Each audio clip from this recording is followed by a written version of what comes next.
حضرت باجزید بستامی کے پڑوس میں یہودیوں کا پیشوا رہتا تھا، آپ کی مخالفت کرتا، ساری زندگی اس نے مخالفت کی، یہودی اسے بڑا مانتے تھے، اس سے کوئی غلطی ہو گئی سارے اسے چھوڑ گئے، پہلے رئیس اعظم ہوتا تھا پھر غریب ہو گیا۔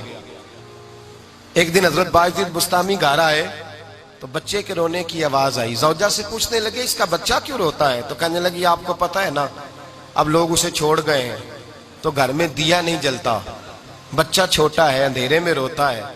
رات گہری ہو گئی تو حضرت باجزید نے اپنے گھر سے دیا اٹھایا، اپنے گھر سے دروازے پہ دستک دی، وہ باہر آیا تو جناب باجزید کا انداز کیا ہے؟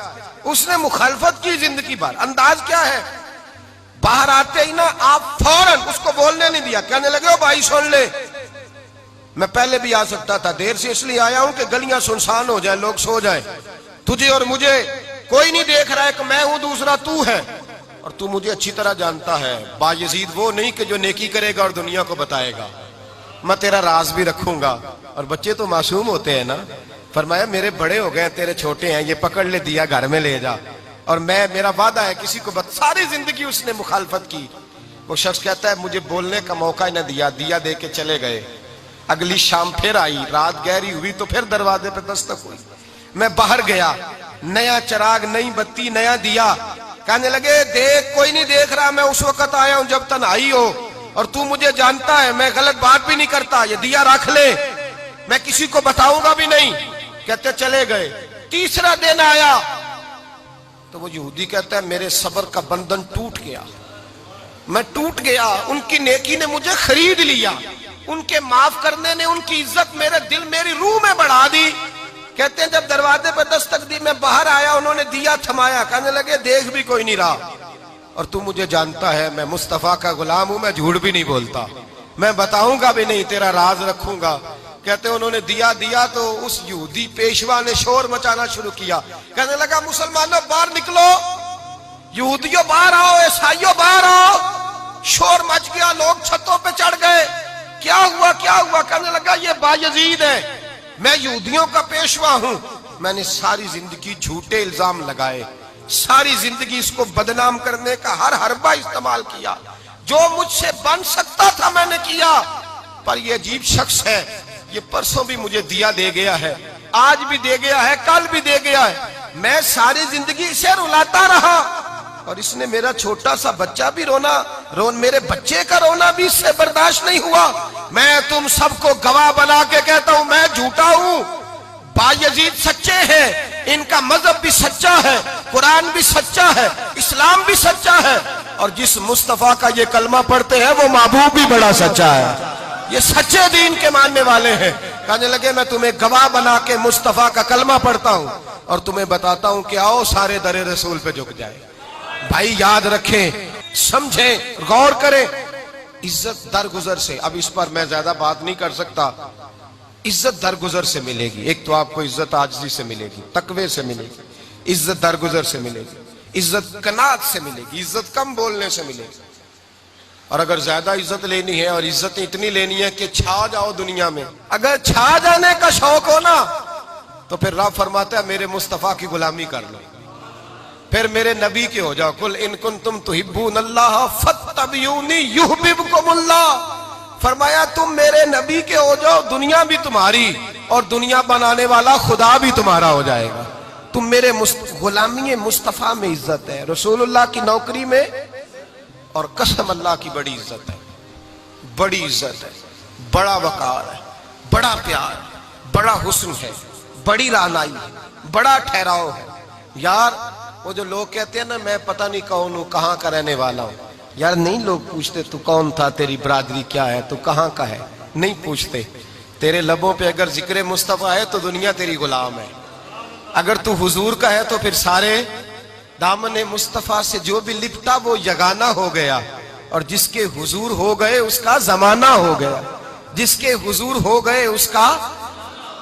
اقبال کہتے ہیں قوت عشق سے ہر پست کو بالا کر دے، اور دہر میں اس میں محمد سے اجالا کر دے، اور کی محمد سے وفا تو نے تو ہم تیرے، کی محمد سے وفا تو نے تو ہم تیرے، یہ جہاں چیز ہے کیا لوح قلم تیرے۔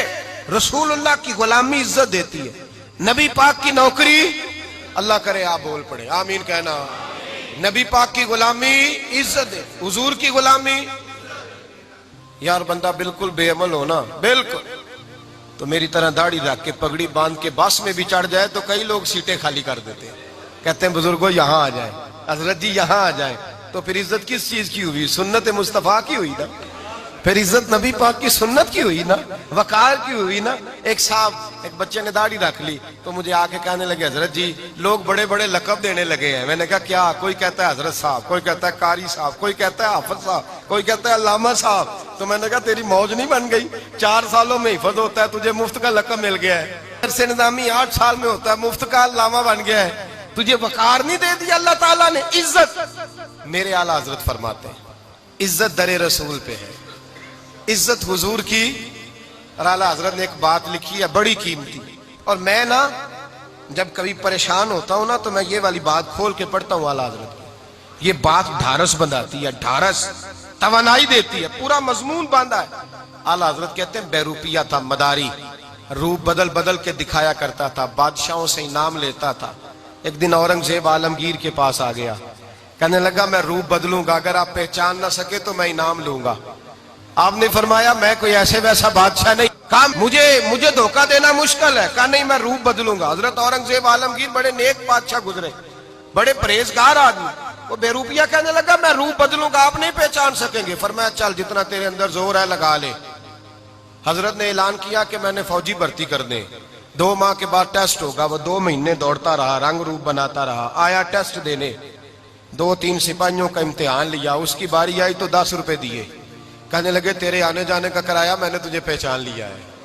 کچھ دنوں کے بعد جانے لگے سفر پر تو بھکاری آ گئے خیرات مانگنے. اس نے بھی سارے منہ پر سیاہی مال لی، کپڑے پھاڑ لیے، سر کے بال منڈا لیے، بھویں تک کٹا لی، بدرنگ ہو کے آیا. کاسا آگے کیا تو حضرت نے 10 روپے ڈالے. کہنے لگے تیرے آنے جانے کا کرایہ میں نے پہچان لیا ہے. کچھ دن گزرے تو ٹیچر کی ضرورت تھی. اس نے مونچھیں بڑی کر لی، داڑھی نکلی لگا لی، سر پہ جنا کیپ پہن لی، ایک شیروانی لے لی اور ہاتھ میں چھڑی پکڑ کے آیا. کہنے لگا میں استاد ہوں، 2-4 بندوں کا امتحان لیا. اس کی باری آئی تو 5 روپے دیے، 10 روپے دیے. کہا تیرا کرایہ میں نے پہچان لیا. 2 سال گزر گئے. وہ جب بھی آتا حضرت پہچان لیتے. ایک دن سفر پہ جا رہے تھے، بہت بڑا لشکر تھا، جہاد کرنے جا رہے تھے اورنگزیب عالمگیر. تو دیکھا ایک پہاڑی ہے، پہاڑی پہ لوگ جا بھی رہے ہیں آ بھی رہے. اورنگزیب عالمگیر پوچھنے لگے یہاں کیا ہے؟ کہنے لگے ایک بابا جی بیٹھے ہیں دعا کرتے ہیں، اللہ کے نیک بندے ہیں. اورنگزیب کہنے لگے یار پرانے لوگ سارے ہی اللہ والوں کو مانتے ہیں، یہ بھی مصیبت آئی ہے جتنی نہیں آئی ہے، سارے لوگ ہی مانتے ہیں. کہنے لگے ذرا میں دعا نہ کرا لوں، اچھے کام جا رہا ہوں. اورنگزیب بادشاہ تھے، بادشاہ لوگ نازک مزاج ہوتے ہیں. گھوڑے سے اترے، بڑی مشکل سے پہاڑی پہ چڑھے، اوپر گئے تو لائن لگی ہے. بابا جی غار میں بیٹھے. کہنے لگے میں نے ملنا، میں اورنگزیب ہوں. انہوں نے کہا ہمارا بابا اس طرح کا پیر نہیں کہ امیر آئے تو رنگ اور ہو، غریب آئے تو اور ہو. یہاں اگر ملنا ہے تو لائن میں لگ جاؤ، سب ایک جیسے. اب لائن میں کھڑے ہو گئے. 50 آدمی آگے تھے، کہتے ہیں 51واں نمبر تھا. تھک گیا دھوپ میں کھڑا کھڑا. جب میں پہنچا غار کے دہانے تو میں نے بابا جی کے چہرے پہ نظر ڈالی تو بڑا نورانی چہرہ، بڑی خوبصورت لب و لہجہ. میں نے کہا میرے جیسا آدمی بھی پگڑی باندھ لے تو اچھا لگنے لگ جاتا ہے، بڑا خوبصورت انداز. کہتے ہیں میں ان کے پاس اتحیات کی حالت میں بیٹھ گیا. میں نے کہا حضور میں جا رہا ہوں جہاد کرنے، دعا کرنا. بزرگوں نے ہاتھ اٹھائے، اللہ اس کی مدد فرما، دین کو غلبہ عطا فرما، اسے دین کا سچا پکا سپاہی بنا. پھر تھپکی دی، 2-4 نصیحتیں بھی کر ڈالی. دیکھنا ظلم نہ کرنا، زیادتی نہ کرنا، جب تو جیت فخر نہ کرنا، غرور نہ کرنا. نصیحتیں بھی کر دی. کہتے ہیں اب جب میں اٹھا تو 2-4 دینار بطور نذرانہ مسلح کے نیچے رکھے، اور الٹے قدم جب میں غار سے اترا انہوں نے رومال جھاڑا اور اٹھ کے کھڑے ہو گئے. کہنے لگے آج نہیں تو نے پہچانا، آج نہیں تو نے پہچانا، میرا ہی نام بنتا ہے، آج نہیں پہچانا، لا پیسے. اورنگزیب کہنے لگا یار تو نے حد کر دی، کہاں چڑھا کہاں کھڑا رہا، دھوپ میں تھک گیا، کمال کر دی بھائی تو نے. بتا تو کیا لے گا اب؟ تو دیکھ جلدی بتا، کتنے لوگ پیچھے دھوپ میں کھڑے ہیں، لشکر سارا کھڑا ہے، کیا لے گا؟ اس نے کہا سب سے قیمتی ہیرے وہ ہیں جو تیرے سر کے تاج میں لگے ہوئے ہیں، مجھے تیرا تاج چاہیے. او بھائیو سننا اور یاد رکھنا، میرے اعلیٰ حضرت کہتے ہیں بادشاہ نے سر کے اوپر سے تاج اتارا، بہروپیے کے قدموں میں رکھا اور کہنے لگے یہ لے. اور یہ تو تیرا مانگنے پر میں نے دیا ہے نا، میں واپس آتا ہوں تو آنا میں اپنی مرضی سے بھی تجھے دوں گا. تو نے اورنگزیب جیسے بندے کو دھوکہ دیا، آنا میں اس وقت بھی دوں گا. وہ دے کر بس بات ختم ہو گئی، حد ہو گئی. دے کر کہتے ہیں جب میں پلٹا نا واپس، بہروپیے نے آواز دی، بادشاہ ٹھہر جا. تو میں نے پلٹ کے دیکھا تو کہنے لگے یہ اپنا تاج لے جا، اٹھا اور لے جا. میں نے کہا 2 سال بیت گئے تجھے محنت کرتے، آج قابو آیا تو لے جاؤں. کہنے لگا لے جا، مسئلہ سمجھ میں آ گیا. میں نے کہا مجھے بھی تو سمجھانا. تو کہتے ہیں وہ پھوٹ پھوٹ کے رویا، اس کی آنکھیں برس پڑی، سیلاب کی طرح آنسو بہ نکلے، تڑپا اور رو کے کہنے لگا بادشاہ میں نے جھوٹ موٹ رسول اللہ کی غلامی اختیار کی تھی، جھوٹ موٹ کی داڑھی، جھوٹ موٹ کی پگڑی، جھوٹ موٹ کا فقر، میں نے جھوٹ موٹ نبی پاک کا لباس پہنا ہے. تو تیرے جیسے بادشاہوں کے تاج میرے قدموں میں آ گئے ہیں. اگر میں سچ مچ رسول اللہ کا غلام بنوں گا تو اللہ کیا کچھ عطا فرمائے گا، اللہ کتنی نعمتوں سے نوازے گا. میرے اعلیٰ حضرت کیا فرماتے ہیں؟ اعلیٰ حضرت فرماتے ہیں فرشتے بھی کرتے ہیں تعظیم میری. کون جی؟ اللہ. ایسا عقیدہ بھی کم ملے گا جو بریلی کے امام کا عقیدہ ہے، ایسا بھی کم. کہتے ہیں فرشتے بھی کرتے ہیں تعظیم میری. کیوں؟ فرمانے لگے فدا ہو کے ان پر یہ عزت ملی ہے، فدا ہو کے ان پر یہ